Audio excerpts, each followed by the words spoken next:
Hello and welcome students to smart study with Saurabh. This is Saurabh and आज हम पढ़ेंगे electricity से रिलेटेड कुछ न्यूमेरिकल्स का पोर्शन और एक दो कॉन्सेप्ट बचे थे जिनको मैं आज डिस्कस कर दूंगा और ये चैप्टर आज हम खत्म कर देंगे। हाँ, न्यूमेरिकल्स अगर कुछ रह जाएंगे तो मैं एक और वीडियो इसके लिए लेकर के आऊंगा, लेकिन ये चैप्टर आपका कंप्लीट हो जाएगा आज ही, मान के चलिए आप। ठीक है, ये न्यूमेरिकल्स बताऊंगा, आप इनको अच्छे से पढ़िएगा।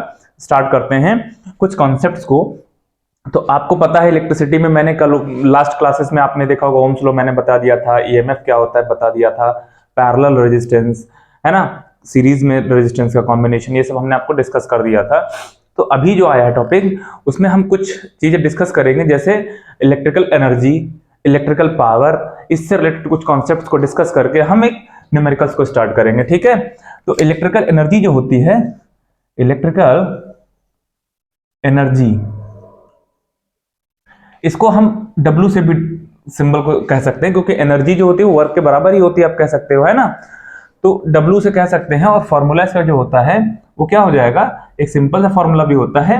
क्या आपने पढ़ा होगा, एक मैं वोल्टेज का फॉर्मूला बताता हूं, V इज इक्वल टू क्या होता था, W अपॉन Q होता था। तो यहां से W is equal to Q into V आ जाएगा कि नहीं आ जाएगा, Q इंटू V, ये तो डेफिनेशन थी ना वोल्टेज की, तो Q इंटू V आ गया। और आपने Q का एक फॉर्मूला पढ़ा होगा, Q is equal to I into T, तो यहां पे पुट कर देते हैं Q की जगह IT, तो I V और T, है ना। ये भी फॉर्मूला बन गया W का, यानी कि इससे क्या आ रहा है, इलेक्ट्रिकल एनर्जी आ रही है। ठीक है, और इसको और अगर मॉडिफाई करना चाहें तो ओम्स लॉ होता है, V इज इक्वल टू क्या होता है, IR भी तो होता है अकॉर्डिंग टू ओम्स लॉ, तो IR पुट कर दीजिए यहां पे V की जगह, तो IR इंटू IT, तो ये फॉर्मूला आपका बन गया I स्क्वायर RT भी बन गया कि नहीं बन गया। देखिए I स्क्वायर RT भी बन गया आपका फॉर्मूला। तो ये इलेक्ट्रिकल एनर्जी का है, यूनिट इसकी जूल ही होती है, सबको पता है। तो ये एक छोटा सा कॉन्सेप्ट है, ये हमने आपको बता दिया।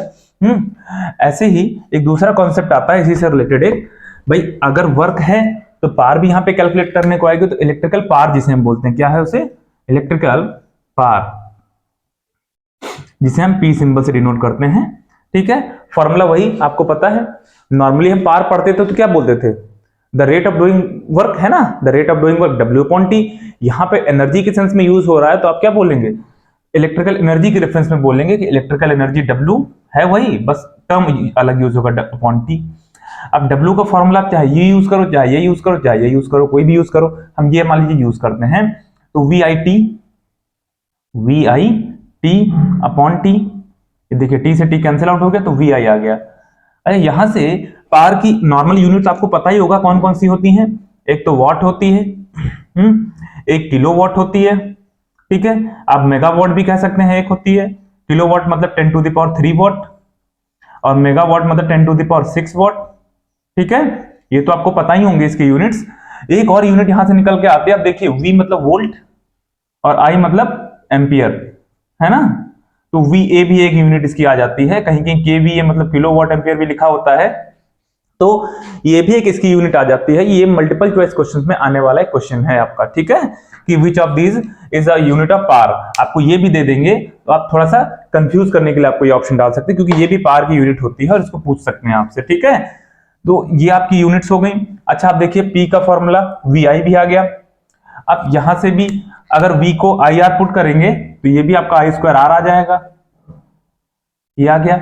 इस तरह से आप इसको ट्रांसफॉर्म कर सकते हैं कि अगर I और R मालूम है तो ये यूज करिए, अगर R नहीं मालूम है तो V और I से यूज करिए, अगर I नहीं मालूम है तो भी इसको ट्रांसफॉर्म कर सकते हैं, क्योंकि देखिए V is equal to IR होता है, तो I अगर हटाना है तो I का फॉर्मूला यहां से क्या आ जाएगा, I को इधर रखो तो V अपॉन R आ जाएगा, तो यहाँ पे V अपॉन R पुट कर दोगे तो V स्क्वायर अपॉन R आ जाएगा। पावर का फॉर्मूला क्या आ जाएगा, एक और आ जाएगा, V स्क्वायर अपॉन R आ जाएगा। इस तरह से नॉर्मल यूनिट तो वॉट ही होती है। अच्छा, मैं वॉट का भी एक मीनिंग समझा दूं आपको, जैसे अगर कहीं भी लिखा है वॉट, जैसे लिख दिया उसने 100 वॉट, तो मैंने लास्ट क्लास में भी शायद डिस्कस किया है, 100 वॉट का मतलब आप ऐसे इसको समझिए कि 100 जूल पर सेकेंड, मतलब अगर कोई अप्लायंस 100 वॉट का कैपेसिटी है तो इसका ये मतलब होता है कि वो 100 जूल की एनर्जी खर्च करेगा एक सेकंड में। ठीक है, ये क्वेश्चन कभी कभी डिस्कशन में आ जाता है कि what do you mean by 100 watt. ठीक है, तो आप क्या लिख दोगे कि 100 watt, if appliance has a power supply 100 watt, then it means it will consume 100 joule of energy in 1 second. ठीक है, इस चीज को ध्यान रखिएगा। तो ये आपका हो गया 100 वॉट का मतलब ये हो गया, आपका पावर का भी हो गया। अब चलते हैं, एक और छोटा सा कॉन्सेप्ट है आपका, उस पर डिस्कशन कर लेते हैं। अगला जो कॉन्सेप्ट बचा है, एक और रेजिस्टेंस से रिलेटेड कॉन्सेप्ट बचा है कि रेजिस्टेंस जो होता है, मैंने बताया था आपको रेजिस्टेंस के बारे में कि रेजिस्टेंस जैसे कोई मटेरियल है तो उसकी लेंथ जो होती है उसके प्रोपोर्शनल होता है, एक तो है, और दूसरा जो रेजिस्टेंस है आपका, वो जो भी वायर है उसका जो एरिया ऑफ क्रॉस सेक्शन होता है, ठीक है, अनुप्रस्थ काट जिसे बोलते हैं, एरिया ऑफ क्रॉस सेक्शन का मतलब ये चीज इस पे भी डिपेंड करता है, लेकिन इसके इनवर्सली प्रोपोर्शनल होता है। ये रेजिस्टेंस इन दो चीजों पे डिपेंड करता है, कभी कभी डायरेक्टली पूछ लेता है आपसे, मटेरियल पे तो डिपेंड ही करता है, वो तो अलग चीज हो गई। ठीक है, अब इन दोनों को अगर हम कंबाइन करते हैं तो आप कह सकते हो इसका मतलब R is proportional to L upon A। जब भी प्रोपोर्शनलिटी का साइन हटाते हैं तो क्या हो जाता है, कांस्टेंट ऑफ प्रोपोर्शनलिटी यूज करते हैं मोस्टली हर जगह पे, आपको पता होगा यहाँ पे रो यूज करते हैं। ठीक है, और रो क्या है यहाँ पे, कांस्टेंट ऑफ प्रोपोर्शनलिटी है, और इसी को हम स्पेसिफिक रेजिस्टेंस भी बोलते हैं। स्पेसिफिक वर्ड मैंने आपको कैलोरीमेट्री के वीडियो में बताया, जब भी स्पेसिफिक लग जाता है तो हम यूनिट मास या यूनिट लेंथ या यूनिट एरिया की बात करने लगते हैं। तो आप देखते हैं इसकी भी डेफिनेशन यहां से क्या आ सकती है। देखिए ये तो आ गया रेजिस्टेंस का फॉर्मूला, रो एल अपॉन ए आ गया। अच्छा, यहां से एक फॉर्मूला मैं आपको बना देता हूं। देखिए R is proportional to L upon A है, ठीक है, आपने गैस लॉज पढ़े होंगे जैसे कि P is proportional to 1 upon V, तो P1 V1 is equal to P2 V2। Same उसी तरह से हम इस फॉर्मूले को भी कर सकते हैं। ध्यान से देखिए, बुक्स में नहीं दिया हुआ है, मैं अपनी तरफ से आपको ये फॉर्मूला बना के बता रहा हूं। R proportional to L upon A है, तो इसमें अगर दो बॉडीज हैं तो पहले का मान लें R1 is proportional to L1 upon A1, है ना। दूसरे वायर या उसी वायर की आपने चेंज कर दी है कंडीशंस लेंथ और एरिया की, तो L2 अपॉन A2 हो गया। तो अगर आपसे कोई इनको डिवाइड करने को कहे, एक फॉर्मूला बन जाता है R1 upon R2 is equals to, ध्यान से देखिएगा, L1, ठीक है, और अपॉन L2 इंटू आपका बन जाएगा A2 अपॉन A1। ठीक है, L1 A2 upon L2 A1। ये फॉर्मूला बहुत ही इंपॉर्टेंट है, मैं इससे रिलेटेड क्वेश्चन आपको बताऊंगा अभी। अब ये क्वेश्चन कैसे बनता है, ध्यान से देख लीजिए कैसे बनेगा भाई। L1 A1, ऐसे देखिए ये कैसे आया भाई, L1 अपॉन A1, ठीक है, अपॉन L2 अपॉन A2। तो ये देखिए ये आपका है, इसका डिनोमिनेटर का डिनोमिनेटर हमेशा न्यूमरेटर बन जाता है, तो देखो ऊपर आ गया, और ये डिनोमिनेटर था तो ये डिनोमिनेटर बन गया, इसलिए L1 A2 upon L2 A1 ये फॉर्मूला आपका बन गया आपका। ठीक है, अब मैं आपको बता दूं एक चीज कि इस फॉर्मूले से रिलेटेड क्वेश्चन कैसे आता है।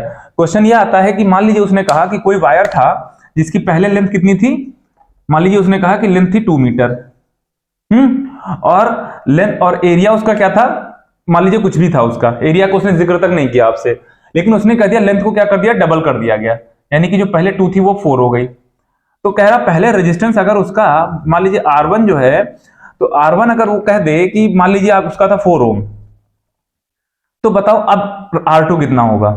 सिंपल सा ऐसे क्वेश्चन बनेगा आपका। तो इसको कैसे लगाएंगे, अब देखिए इसमें एरिया का जिक्र कहीं भी नहीं किया, एरिया के बारे में कहीं भी बताया नहीं गया, लेकिन तब भी आपको यहाँ पे एरिया के बारे में सोचना पड़ेगा। क्यों, क्योंकि जब लेंथ 2 मीटर है और उसी वायर की लेंथ को डबल कर दिया गया, क्वेश्चन में ऐसे मेंशन होता है, ठीक है, और कैसे क्या कहेगा, 2 मीटर का वायर था उसको 4 मीटर का कर दिया गया। सपोज इसी पेन को आप खींच करके डबल की लेंथ कर दें, तो इसका एरिया क्या हो जाएगा, कम नहीं हो जाएगा। तो एरिया जो होता है उसी प्रोपोर्शन में कम हो जाता है, जैसे अगर लेंथ को आपने डबल किया तो एरिया आपका हाफ हो जाता है। ठीक है, तो यहीं पे हम इसका एरिया अगर हम A1 को हम A मान लेते हैं, तो A2 जो आपका हो जाएगा वो A अपॉन 2 हो जाएगा। ठीक है, एक क्वेश्चन आता जरूर है 2 मार्क्स का, और बहुत ही बढ़िया क्वेश्चन होता है, ये बहुत इजीली लग जाता है। इस फॉर्मूले में लगेगा इसी तरीके से, लेकिन आप अगर ये फॉर्मूला लर्न करेंगे तो आपको पहले वैल्यूज पुट करके अलग अलग निकाल के तब करना होगा। आप इस फॉर्मूले को लर्न कर लेंगे तो बहुत इजीली हो जाएगा। हम वैल्यू पुट करते हैं, देखिए R1 अपॉन R2, R1 आपको गिवन है 4 अपॉन R2 आपको निकालना है, इज इक्वल्स टू L1 है 2 अपॉन L2 है 4, A2 कितना है, A2 है आपका A अपॉन 2, तो A अपॉन 2 इंटू A1 कितना है, A1 है आपका A। ठीक है, A1 कितना है आपका A है, A2 कितना है, A अपॉन 2 है। अब देखिए कैंसिल आउट हो गया, एरिया से एरिया कैंसिल आउट है, 2 से A2 कैंसिल आउट हो गया, तो R2 जो आया क्रॉस मल्टीप्लाई कर दोगे, R2 उधर चला गया, ठीक है, तो 4 4 जा 16 ओम आ गया। ठीक है, ये आपका सीधा सा कॉन्सेप्ट आ जाता है, इस तरह से क्वेश्चन आ जाता है। कभी कभी क्वेश्चन में ऐसे लिख देते हैं कि a wire of length 3 metre या 30 सेंटीमीटर, मान लीजिए एक वायर है उसकी लेंथ 30 सेंटीमीटर है और लिख देते हैं ट्रिपल्ड ऑन इटसेल्फ, मतलब अपने आप में ही उसको ट्रिपल कर दिया गया है, मतलब उसकी लेंथ अगर 30 थी अब लेंथ को 10 बना दिया गया है। समझिए इस चीज को, क्वेश्चन को, ठीक है, मतलब 3 टाइम्स उसको अपने ही ऊपर मोड़ लिया गया। जैसे इस पेन को मैं मोड़ करके इतना ही रखूं, सिर्फ इतना रखूं, तो 3 टाइम्स हो गया, तो ये मोटा नहीं हो जाएगा अगर उसी की लेंथ को 3 बार ऐसे मोड़ के रख दें, है ना। जैसे आप चादर वगैरह फोल्ड करते हैं तो देखिए हल्की सी मोटी नहीं हो जाती, बिल्कुल सेम वैसे ही। तो उसमें उस सेंस में क्या होता है, लेंथ देखिए आप कम हो गई कि नहीं, 30 थी तो 10 बची, तो 3 टाइम्स लेंथ कम हो गई तो एरिया जो होगा वो 3 टाइम्स बढ़ जाएगा। तो आप इस फॉर्मूले को डायरेक्टली यूज करके आप कर सकते हैं। हाँ, इन क्वेश्चन में एरिया का बिल्कुल भी बात नहीं करता, इसलिए लेकिन आपको माइंड में अपने रखना है कि हाँ एरिया भी होता है, ठीक है, एरिया भी उसी हिसाब से कम या ज्यादा हो जाएगा लेंथ के हिसाब से। जैसे लेंथ आपकी अगर ज्यादा हो रही है तो आप खुद दिमाग लगा लोगे एरिया उसी प्रोपोर्शन में कम होगा, और अगर एरिया ज्यादा हो, अगर लेंथ कम हो रही है तो एरिया उसी प्रोपोर्शन में ज्यादा हो जाएगा, ठीक है। एक क्वेश्चन इस पे कभी कभी एग्जाम्स में आ जाता है। अब हम चलते हैं कुछ नेक्स्ट क्वेश्चंस पे। तो एक क्वेश्चन देखिए मैंने लिखा है, कल जैसे इस पे रिलेटेड एक कॉन्सेप्ट बताया था रिजल्टेंट रेजिस्टेंस निकालने का, कि एक्स और वाई के बीच में रिजल्टेंट रेजिस्टेंस कितना होगा। तो इस क्वेश्चन में हम क्या करते हैं, हमने कल बताया था कि जैसे अगर करंट सेम दिन में फ्लो हो रहा है वो आपके किस में होते हैं, सीरीज में होते हैं, और अगर करंट जहां से बन रहा है वो आपके पैरेलल में हो जाते हैं, ठीक है। तो हम पहले सीरीज वालों को कैलकुलेट कर लेते हैं। अब देखिए अगर यहां से करंट आया तो इधर चला गया और इधर चला गया, तो इधर और इधर बढ़ गया करंट है, तो इसका मतलब ये दोनों सीरीज में हो गए और ये दोनों भी सीरीज में हो गए, और फिर जो ये आपस में होंगे ये पैरेलल में हो जाएंगे। तो पहले ये दोनों सीरीज में हैं तो इनका जब निकालेंगे तो 1 + 1 आपका 2 आ जाएगा। ऐसे नीचे भी आपके सीरीज में तो इनका भी 1 + 1 2 आ जाएगा। अब आपका कुछ ऐसा डायग्राम बनेगा कि ये आया 2 यहां पे हो गया, है ना, और ये आया और 2 यहां पे हो गया।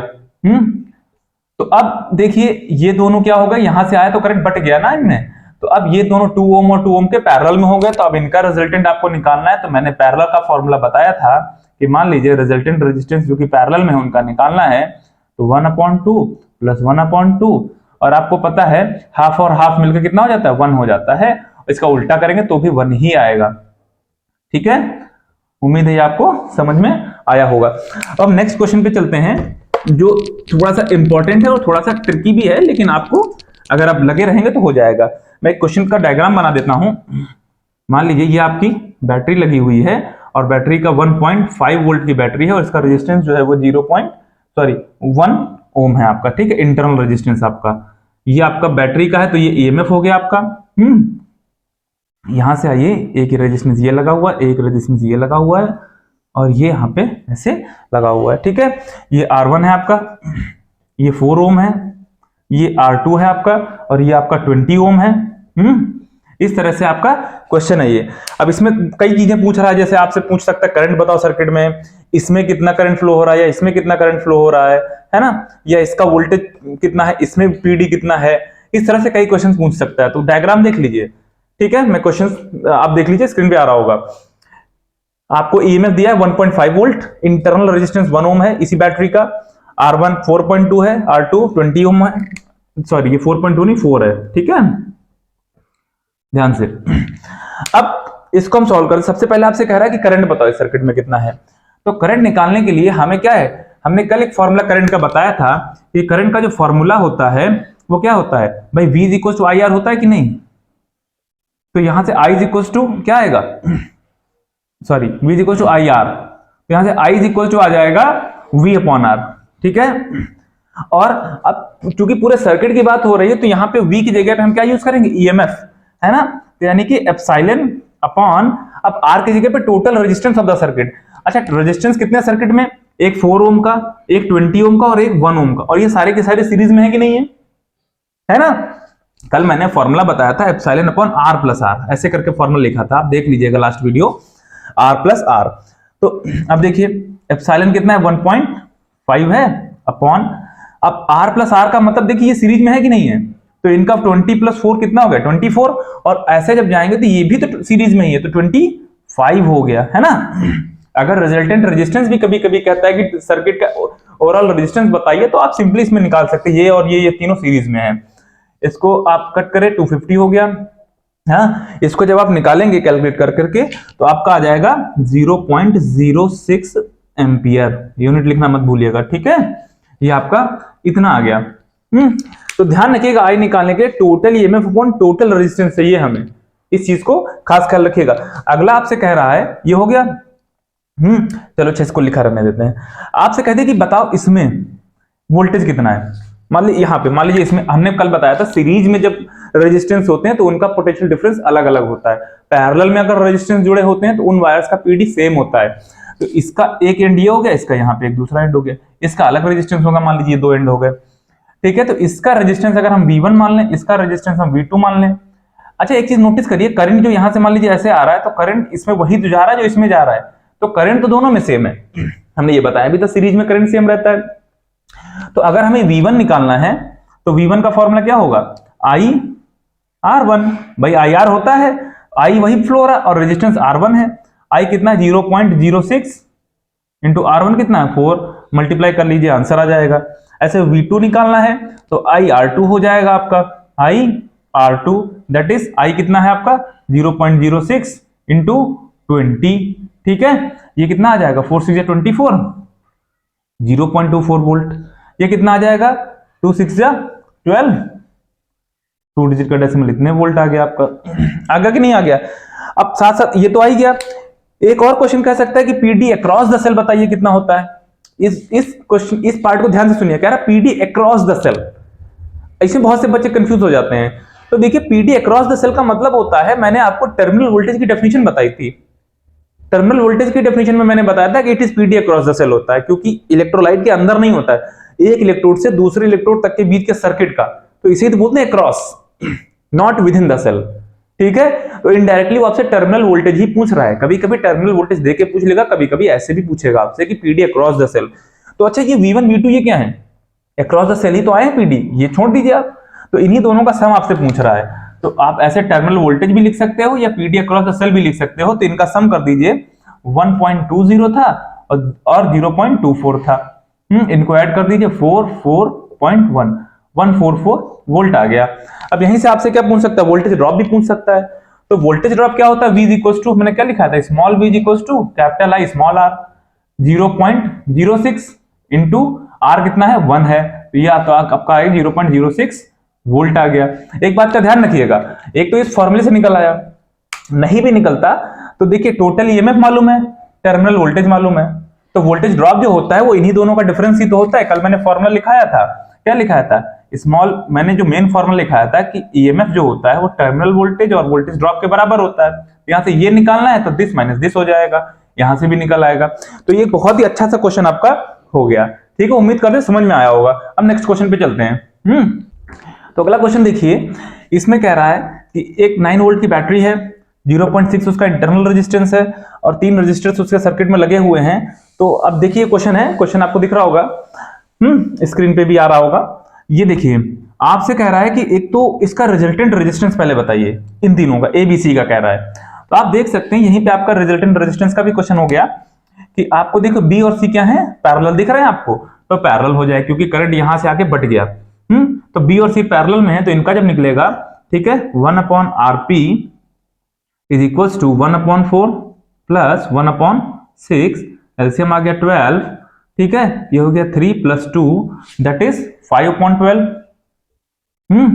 अब यहां से आरपी कितना, रेसिप्रोकल कर देंगे, तुरंत उल्टा कर देंगे, 12/5 आ गया। ध्यान रखना, मैंने बताया था, भूल मत जाना, ठीक है। ये डेसिमल में आएगा 2 पॉइंट कितना आ जाएगा, 4 आ जाएगा शायद, ठीक है, देख लेना कैलकुलेशन, शायद 2.4 ही आएगा, 5 2 से हाफ 2.4। तो इन दोनों का 2.4 आ गया। आपसे ABC दोनों का कह रहा, तीनों का कह रहा था ना, तो अब A जो है इनके साथ में सीरीज में जुड़ा हुआ है, तो टोटल रेजिस्टेंस ऑफ ABC जो आएगा RS हो जाएगा, 2 था ही A पर और 2.4 इन दोनों का आ गया। इसको क्या लिखेंगे, ऑफ B एंड C, है ना। ये 2.2 पर आ गया, 4.4 ओम आ गया, ये आपका रेजिस्टेंस आ गया जो कि सीरीज में था। तो इन तीनों का आ गया। क्वेश्चन क्या था, combined resistance of AB and C। आगे आपसे कह सकता है कि find the total resistance of the circuit. तो ये तो इन तीनों का निकला ना, अगर यहीं पे टोटल पूछ लेगा तो आपको ये इंटरनल रेजिस्टेंस भी इसमें ऐड करना पड़ेगा। तो टोटल रेजिस्टेंस, और वो भी सीरीज में है, RT इसको बोल दो, यानी कि total resistance of the circuit. R T is equal to जो आपका आर एस आया है और प्लस इसमें स्मॉल आर भी ऐड करना पड़ेगा, इंटरनल रेजिस्टेंस। ये आपका 4.4 आया है और प्लस इसमें 0.6 ऐड कर दो तो ये आपका आ गया 5 ओम। ठीक है, देखिए कितने इजीली क्वेश्चन लग जा रहा है। अगला क्वेश्चन कह सकता है आपसे कि करंट बताओ, हमने पीछे भी किया था। तो करंट का फॉर्मूला अभी मैंने बताया था, I इज इक्वल टू क्या होता है, ईएमएफ अपॉन टोटल रेजिस्टेंस, है ना, जिसे हम क्या लिख सकते हैं, R प्लस आर। तो ईएमएफ कितना है 9, है ना, ये तो क्वेश्चन में दिया हुआ है, और R प्लस आर कितना है 5, ये कितना आ जाएगा 1 इसको करिए 5 1 5 4 1.8 एम्पियर। ठीक है, ये आपका आ गया, आई आ गया। आगे आपसे ये भी कह सकता है कि हर एक रजिस्टर में, देखो अगर कहे क्वेश्चन कह रहा है कि मतलब देखो आई को एक तो डायरेक्टली पूछ सकता है कि 1.8 एम्पियर आई आ गया, कह देगा कि current flowing in the circuit. दूसरा ये भी कह सकता है कि what is the reading of the ammeter, तो भी इनडायरेक्टली वो करंट ही पूछ रहा है। अगर आपसे कह दे कि what is the reading of the ammeter, तो भी वो करंट ही पूछ रहा है। ठीक है, तो उसके बाद आप ध्यान से देखिए, कह रहा है कि हर एक रजिस्टर में कितना करंट फ्लो हो रहा है, इसका मतलब इसमें नहीं बताना है आपको। ठीक है, यहां पूछ रहा है आपसे कि हर एक रजिस्टर में करंट कितना फ्लो हो रहा है, तो हम देखते हैं कैसे निकालेंगे। अच्छा, अगर हम देखें किसकी बात करते हैं, अगर हम इसकी बात करें तो टोटल करंट तो 1.8 एम्पियर सर्किट में फ्लो हो रहा है। मान लीजिए यहां से करंट फ्लो हो रहा है तो इसमें तो वही फ्लो हो रहा है। तो ए में कितना करंट फ्लो हो रहा है, ए में तो 1.8 एम्पियर ही फ्लो हो रहा है, ये आप लिख दीजिएगा, है ना, कि the current flowing in resistance A is 1.8 ampere. B और सी में निकालना है अगर आपको, तो मान लीजिए इसमें करंट I1 फ्लो हो रहा है, इसमें करंट I2 फ्लो हो रहा है। ठीक है, इस रेजिस्टेंस को हम R1 मान लें, इस रेजिस्टेंस को हम R2 मान लें। मैंने कल ही एक फॉर्मूला बताया था, ठीक है, कि अगर I1 निकालना है तो फॉर्मूला क्या था, I R2 upon R1 plus R2।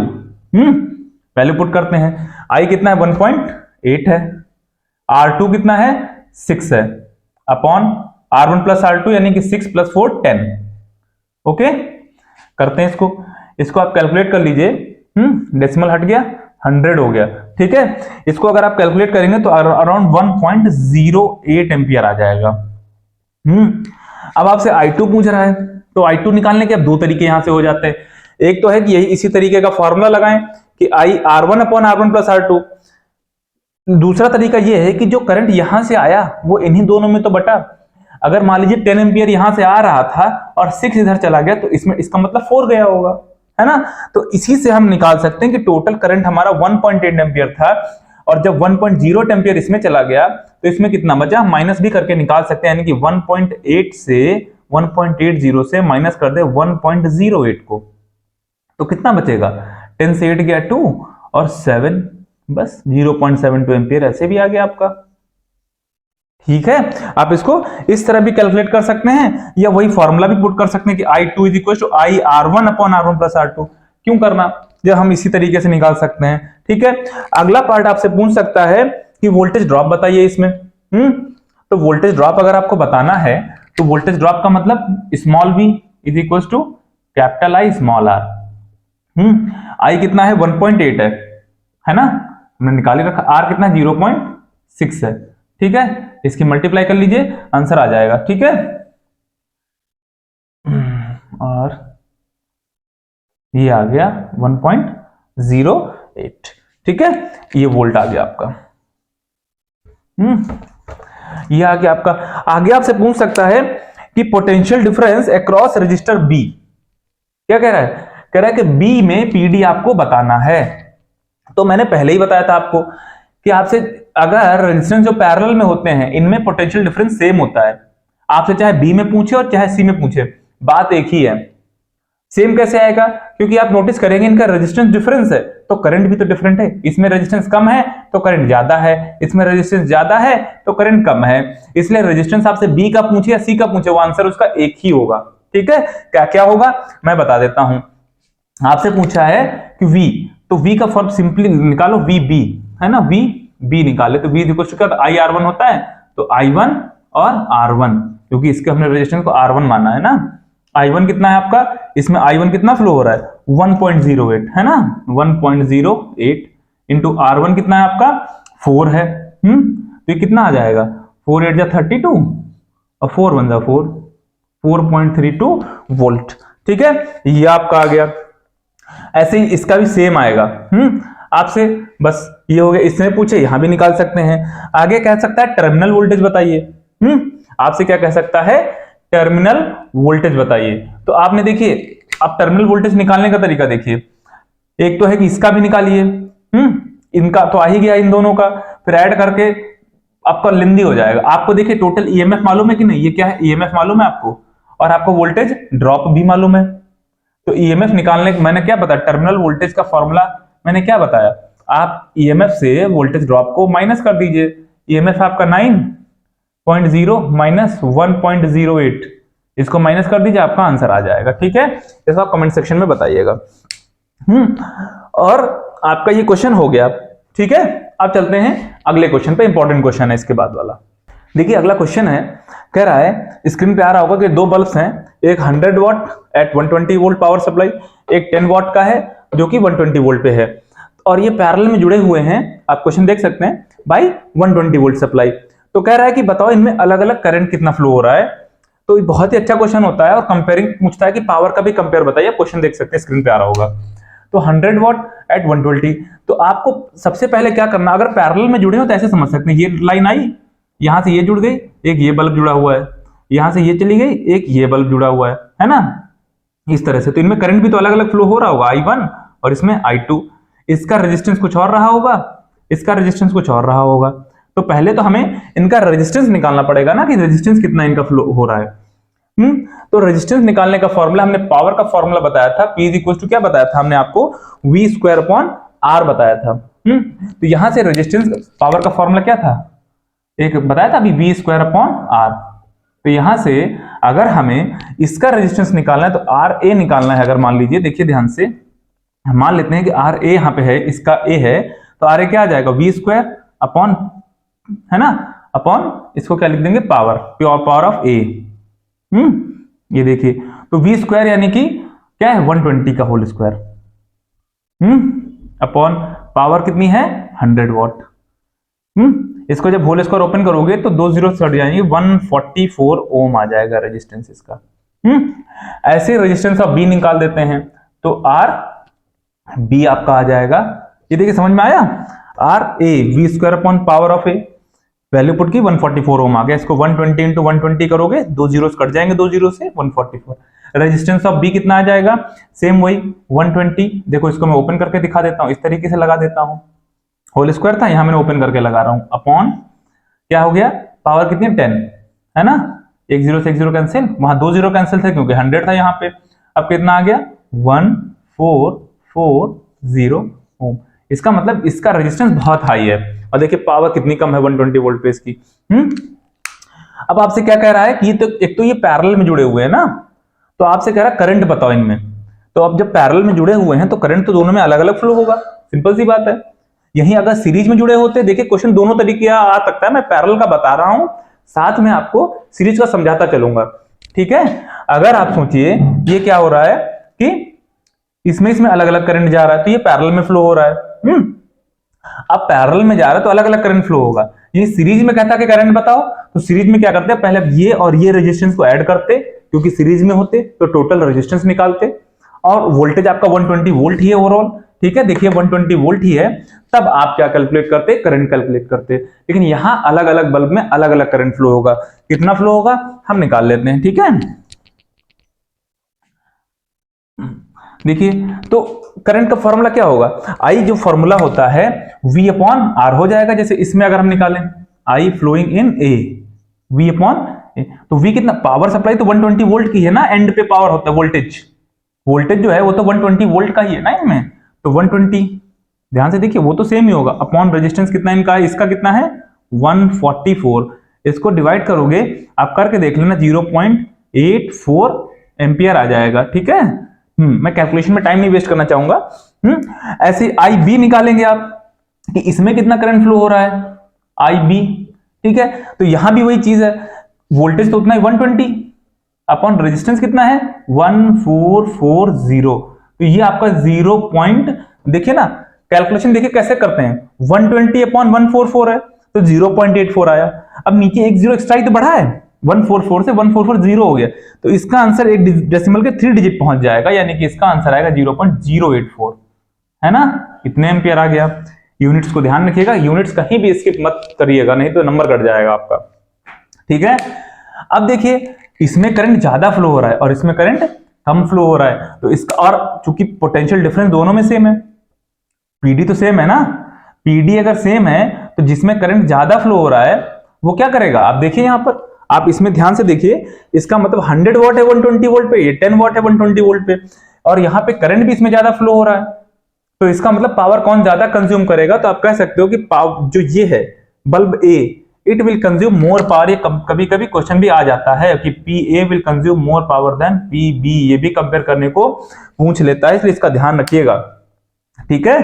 क्योंकि क्या है, करंट इसमें ज्यादा फ्लो हो रहा है और इसका भले इसका रेजिस्टेंस कम है लेकिन इसमें करंट ज्यादा फ्लो हो रहा है, समझ रही हो, इसलिए, ठीक है। और जो आपका पावर होती है वो आई स्क्वायर आर टी होती है, आपको पता ही होगा, आई स्क्वायर करके फॉर्मूला होता है, मतलब आई स्क्वायर से रिलेटेड होती है, तो ये ज्यादा इंपैक्ट डालेगा इन कंपेरिजन टू रेजिस्टेंस, इसलिए इसका ध्यान रखिएगा, ठीक है।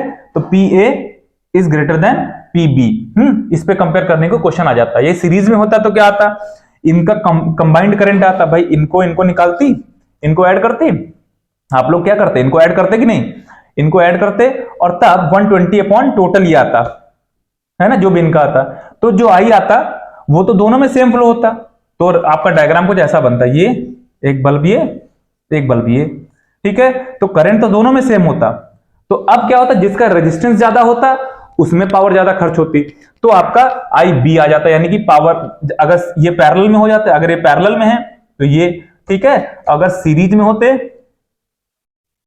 होते तो P B is greater than P A हो जाएगा, ध्यान रखना, क्यों, तब तो करंट सब सेम हो जाता ना दोनों में, क्योंकि सीरीज में रेजिस्टेंस होते हैं तो करंट सेम होता है, तो जब करंट सेम हो जाता तो जिसका रेजिस्टेंस ज्यादा उसको पावर ज्यादा कंज्यूम करेगा, ठीक है।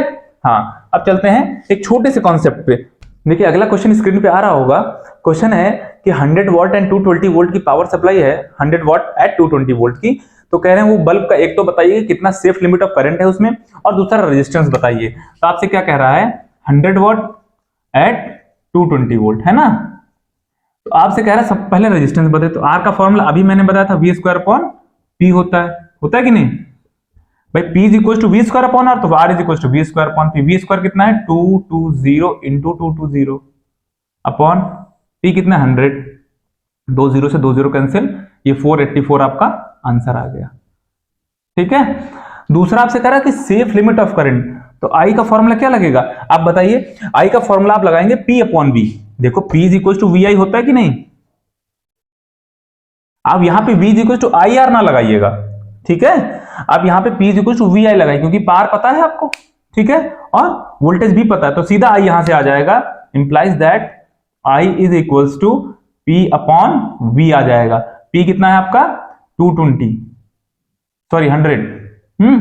और V कितना है आपका 220, ये क्लियर हो गया, इसकी कैलकुलेशन आप कर लीजिएगा, और इसका आंसर अराउंड आएगा 0.45 एम्पियर, ठीक है।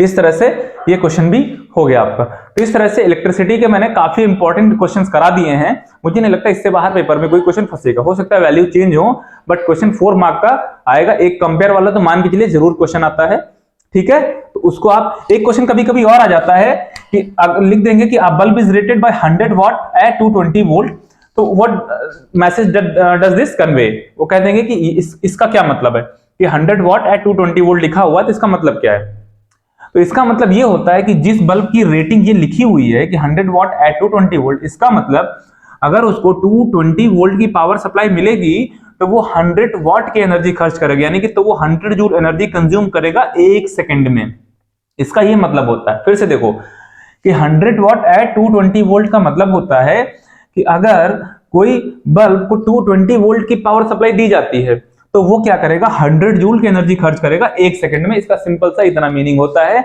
और ये क्वेश्चन में आता है कभी कभी सीधे कि what do you mean by 100 watt at 220 volt supply of a bulb, आप बता दोगे कि it will consume 100 watt power at 220 volt, या it will consume 100 joule energy in 1 second when connected by a 220 volt power supply, ठीक है, इस तरह से इसको आप कर सकते हैं। तो ये न्यूमेरिकल्स मैंने करा दिए हैं। अगले वीडियो में कोई नया चैप्टर आपके लिए लेकर के आऊंगा। ठीक है, तब तक के लिए हमारे चैनल को लाइक करें, शेयर करें, सब्सक्राइब करें एंड थैंक यू।